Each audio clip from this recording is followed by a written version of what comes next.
Hi guys, আমি ঈশা। তোমরা দেখছো ঈশাস মিনি ভ্লগস। তো যাই হোক, ভিডিওটা এখান থেকেই স্টার্ট করলাম। এখন টুকুস করে রেডি হয়ে টুকুস টুকুস করে দেখাচ্ছি তোমাদেরকে গাছপালা।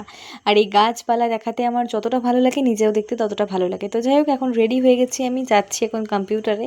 তো এখানে গিয়ে আমাকে ছাগলের মতো লাগছে সেটা দেখো না, এখানে খরগোশটাকে দেখো, যেটা আমার খুব পছন্দের, তাই তোমাদের সাথেও শেয়ার করলাম।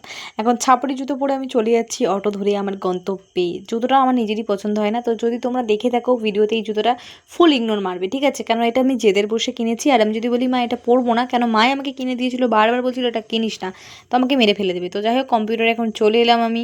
এখনও স্যার আসেনি, কিছুক্ষণের মধ্যে হয়তো চলে আসবেন। তো যাই হোক, স্যার এসে এখন নোটস দিচ্ছিল, সেগুলো আমি টুকুস টুকুস করে লিখছিলাম। হ্যান্ড রাইটিং দেখবে না ভাই, আমার হ্যান্ড রাইটিং আমি জানি বগের মতো, মানে বগের ঠ্যাঙের মতো। তারপরে ছুটি হয়ে গেছে, এখন রোহিতের জন্য অপেক্ষা করছি, ও আসবে তারপরে একসাথে বাড়ি যাব। তো এখানে একটা কাদা দেখলাম, সেখানে মনে পড়লো তোমরা যদি এই কাদায় কাউকে চোবাতে যাও, সেই কমেন্ট বক্সে তার নামটা মেনশন দিয়ে যাও। আর কোথা থেকে দেখছো তোমরা ভিডিওটা, সেটাও কমেন্ট করে যাও। তো যাই হোক, এখন রোহিত চলে এলো শার্ট কিনতে। বড়লোক মানুষজন কি বলবো। তারপরে আমরা ফুচকা খেতে খেতে ভিডিওটা এন্ড করলাম। টাটা।